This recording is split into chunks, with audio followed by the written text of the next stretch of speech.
Bom dia, boa tarde, né? Meio-dia é um horário que o pessoal, puxando o pessoal do almoço aqui para nos encontrar. É um prazer estar com vocês aqui. Obrigado, Gabriel, pelo convite. Senac Rio e Senac Nacional pelo convite. É um prazer estar aqui com todos vocês aqui no Web Summit, um lugar tão bacana. Eu vou, nesses próximos 20, 25 minutos, compartilhar com vocês aqui tendências de dados ou o que está acontecendo com os dados, principalmente olhando para negócios, tá? Então vou dar um olhar para tendências, olhando mais para negócios.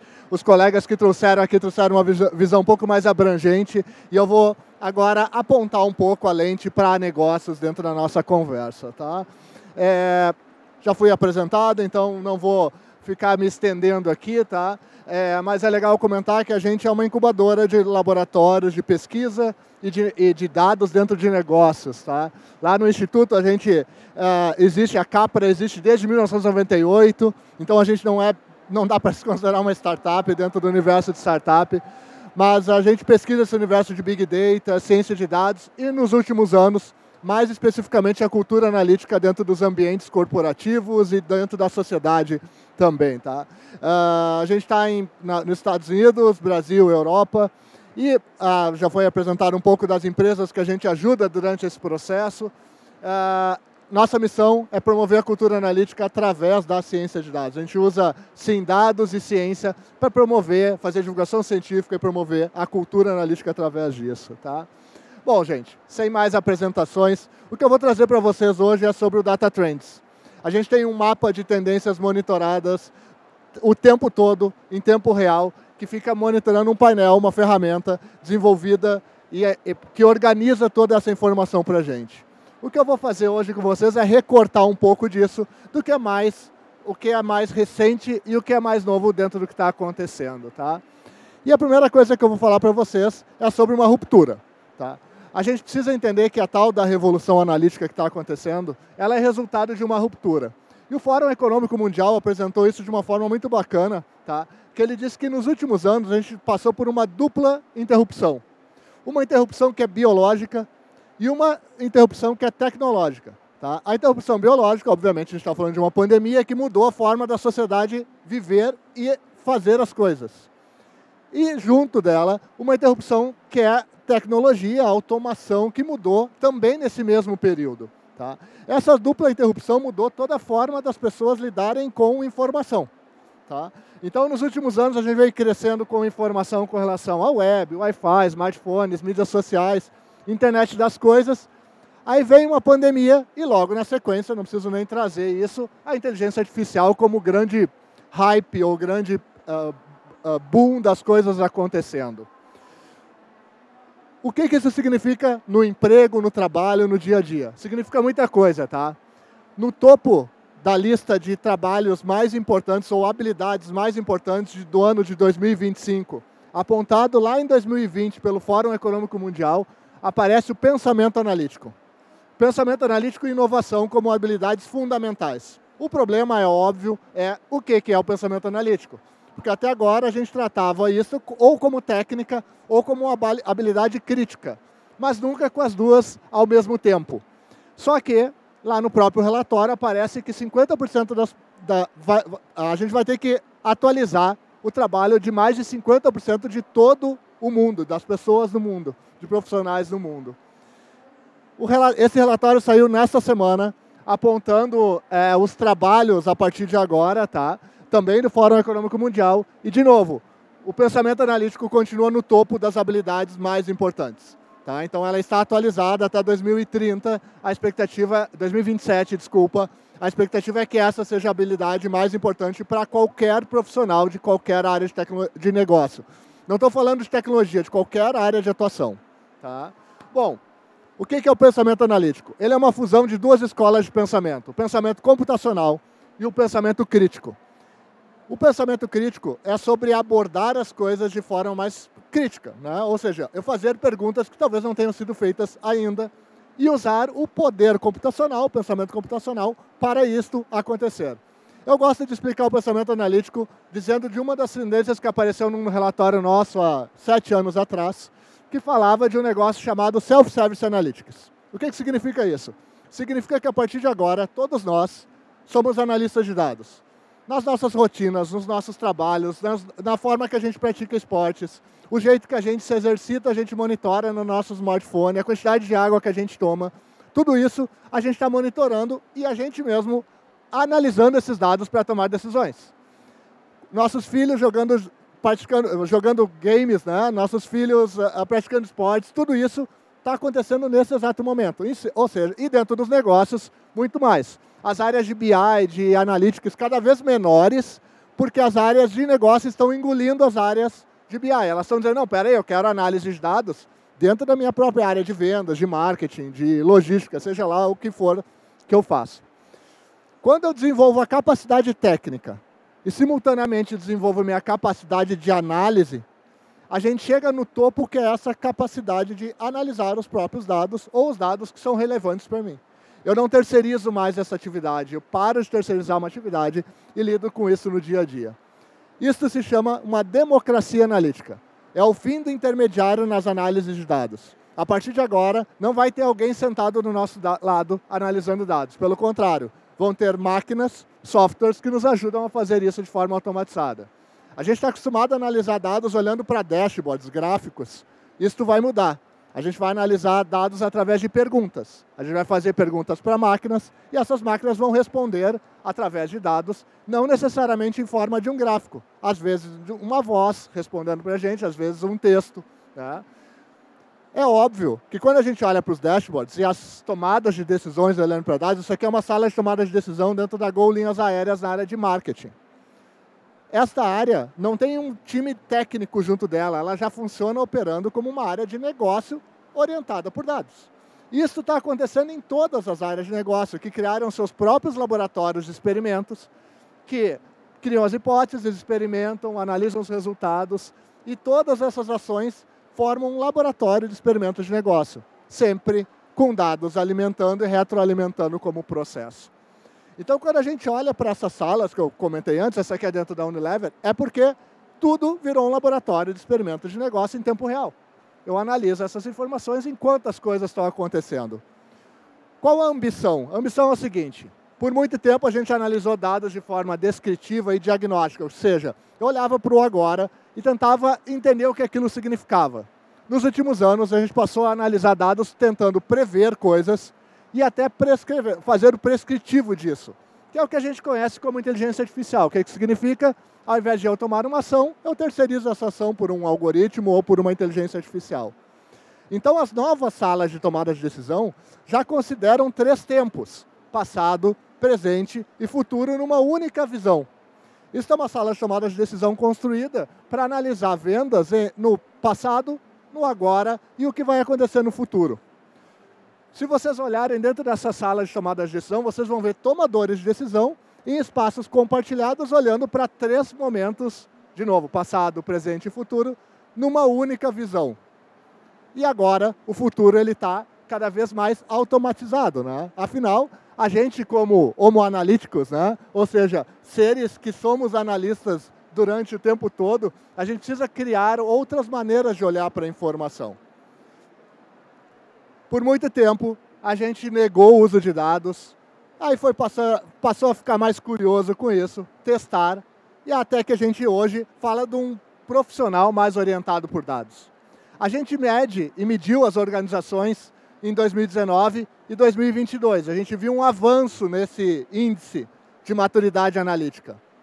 Só que o que eu quero trazer para vocês nesse pedaço da conversa de hoje, nesses últimos minutos que eu tenho aqui, é que a gente avançou de analytics, que é o BI, o Big Data, ciência de dados e análises temporais, para usar algoritmos que estão analisando informação e fazendo recomendação, estão aprendendo e tomando decisões a partir de agora, que é o que a gente chama aí de inteligência artificial. O Data Trends, que é um report que saiu agora, e eu estou trazendo aqui para vocês em capra.institute/estudos, vocês conseguem acessar a versão dele que está saindo hoje, a gente só publicou lá para vocês, tá? Toda a divulgação sai amanhã. O que ele traz é uma série de elementos que estão acontecendo nesse momento. Eu vou destacar para vocês na conversa um deles, que é o que fala de AI-driven. O que significa? Que a partir de agora, as decisões não deixam, mas além de serem orientadas por dados, passam a ser orientadas por inteligência artificial. O que significa uma decisão orientada por inteligência artificial? Bom, gente, vamos lá. Primeiro, a gente está vivendo uma revolução, está mexendo economia, dinheiros e tudo ao nosso redor. Política, né? Tudo que está ao nosso redor está sendo movido pela inteligência artificial e a gente está vendo essa discussão no dia a dia. Por muito tempo, a gente falou de uma evolução técnica que passou por uma evolução cultural, ou seja, a economia se move através de dados, tecnologia, só que agora é comportamental. Todos nós, como analistas de dados, precisamos mudar nosso comportamento com relação à forma que a gente lida com a informação, que a gente lida com o mundo através da informação. Então, a gente entra agora numa era onde, basicamente, a gente está falando de uma era de interpretação. Por quê? Porque a gente, para entrar em automação, precisa entender o que os dados estão dizendo. Tá? Essas máquinas analíticas que começam a conviver com a gente, tá? Elas passam a gerar as suas próprias análises e seus próprios dados. Então, aumenta o nosso cuidado, como a colega falou na palestra recentemente com a gente aqui. Tá? Essas máquinas analíticas, elas dependem de uma orientação humana. Como é que isso está dentro dos negócios? A gente tem um indicador que mede a adoção da inteligência artificial dentro do ambiente de negócios. Esse indicador a gente mediu mais de 500 respondentes, tá? São 94 executivos dentro desses 500 em 4 regiões das 5 brasileiras, tá? E já apareceu nessas análises a evolução do nosso mapa do data-driven para o AI-driven, ou seja, a orientação da inteligência artificial como um agente dentro do negócio. Como não uma pessoa, mas um agente tomador de decisão e que orienta as próximas decisões. Esses executivos apontam para a gente que em 2024 esses agentes e essas máquinas vão estar no dia a dia, convivendo com a gente e tomando decisão. Ele não vai ser físico, ele não vai ser um robô, mas ele já está dentro do nosso dia a dia tomando decisão e a gente não está vendo isso acontecendo. Tá? Bom, tem algumas fases para o crescimento dessa máquina dentro do dia a dia, tá? A gente chama as fases desde quando a gente é refém da máquina, quando a gente inicia o processo de instalar a inteligência artificial e quando a gente treina, supervisiona e ela se torna efetivamente um autônomo, uma máquina independente, tá? Hoje, a gente vê que as empresas, negócios medidos, estão na zona do adestramento, ou seja, elas estão treinando suas bases de dados para que tomem as próprias decisões. É como se a gente tivesse uma área de capacitação dentro do nosso negócio que está treinando esses novos agentes tomadores de decisão dentro desses ambientes. É nesse momento que as organizações estão, quando a gente mede elas. Então, 53% delas estão, nesse momento, capacitando os seus agentes autônomos, os seus agentes que tomam decisões sozinhos, tá? Ou indicados. Onde está a dificuldade de todos eles para a implementação? No conhecimento sobre o tema e nas estratégias para isso parar de pé. Esses 2 pontos são os mais difíceis. Quando se fala de estrutura e valor para o negócio, está entendido. Tá? Agora, é muito mais difícil isso avançar dentro de conhecimento e estratégia. Tá? Eu separei essa frase do relatório, tá? Porque eu achei legal dizer que 90% das lideranças acreditam que a inteligência artificial é fundamental para o futuro dos negócios, mas somente 27% delas têm uma estratégia para a inteligência artificial. Pior do que isso, só 6% delas possuem orçamento para evoluir. Ou seja, eu estou fazendo um treinamento ou uma capacitação à moda louca. E eu estou usando esse termo porque a colega acabou de apresentar para vocês que fazer uma capacitação e um desenvolvimento, usar inteligência artificial de moda louca, a gente vai colocar muita regra errada para dentro dela. Tá? Isso aqui são os principais usos, tá? Esse é um relatório da McKinsey, tá? Que fala os principais usos e abordagens da inteligência artificial nos negócios. Tá? Vocês podem ver que otimização das operações de negócio, criação de produtos baseados em dados e segmentação de clientes são as coisas que mais aparecem. Tá? De novo, está no report da McKinsey, tá? Então vou deixar aqui, eu acho que é legal. Só trouxe mais como referência de uso. Bom, para onde a gente vai? A gente vai, a partir de agora, não falar mais em inteligência artificial ou inteligência artificial generativa ChatGPT, ou seja o que for. Tá? Da teoria, que é de 1950, para o momento que a gente está vivendo agora, de evolução de redes neurais, o LLM, que é a linguagem de desenvolvimento que a gente usa para isso e a inteligência artificial generativa vão agora desenvolver inteligências artificiais personalizadas ou específicas. Agora, cada negócio, cada indivíduo treina suas próprias máquinas para executarem e tomarem as decisões. A gente prepara os nossos algoritmos, a gente prepara os nossos recomendadores de atividades físicas e a gente vai disciplinando eles, ou seja, determinando as regras. Cada um de nós vai ter nossas próprias inteligências artificiais, tá, gente? Só que para isso, a gente está falhando. Está falhando porque a base de conhecimento para uma decisão autônoma, a gente está muito atrasado nisso. A gente não está treinando as máquinas de maneira adequada. A gente está achando que vão vir bases prontas, porque surge uma ferramenta muito bacana de entretenimento, como o ChatGPT, e a gente acha que ele é uma ferramenta que tem todas as respostas, e quando a gente começa a usar, a gente vê um monte de respostas erradas. Porque a gente não conhece a base de treinamento, muitas das coisas que estão ali têm viés, entre tantas outras coisas que a gente precisa desenvolver a nossa própria base de conhecimento. É como educar uma criança. A gente está educando as nossas crianças nas nossas casas do jeito que a gente acredita, dentro das nossas crenças e tratando de uma maneira muito mais... A gente vai colocando essas novas regras. É claro que cada um vai querer pilotar as suas próprias bases de conhecimento de inteligência artificial. O que a gente está deixando para trás? O aprendizado.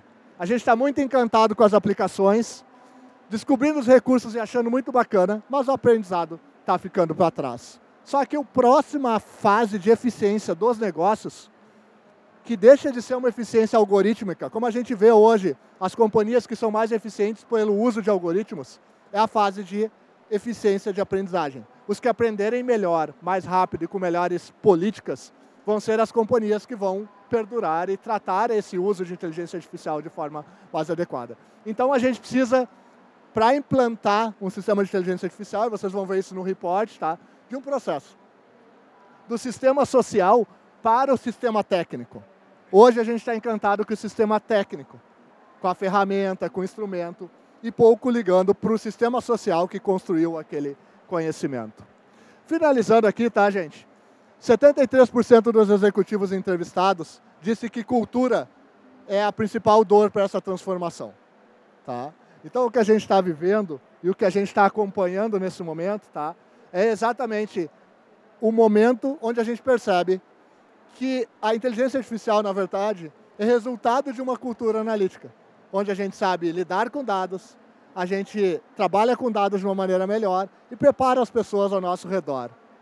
Só que quando a gente fala de cultura analítica, a gente precisa entender que tem melhorar as pessoas, preparar as pessoas para lidarem com dados, tá? Melhorar processos, políticas e, por último, a tecnologia, o que a gente chama de 3P, 1T, né? O que dá sustentação para a cultura analítica. Esse é meu último slide e ele diz o seguinte: a parte da mudança técnica, ela já aconteceu. A aceleração científica, o foco no instrumental e tudo que a gente faz baseado em código, que é o T de técnica, já foi.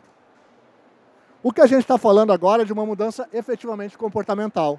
É o no-code, a gente fazer as coisas com menos códigos. É a gente ter um pensamento analítico ativo. É todos se adaptarem com essa nova linguagem. Ela não é mais uma linguagem técnica. Ela é de todos. Esse é o momento que a gente está vivendo hoje. Essa é uma mensagem bem rápida de apresentação. A gente vai entrar agora num bate-papo na sequência. Tá? Mas só reforço, tá lá em capra.institute/estudos vocês encontram o estudo completo. Tá? Obrigado por estarem aqui com a gente. Gabi, vamos lá.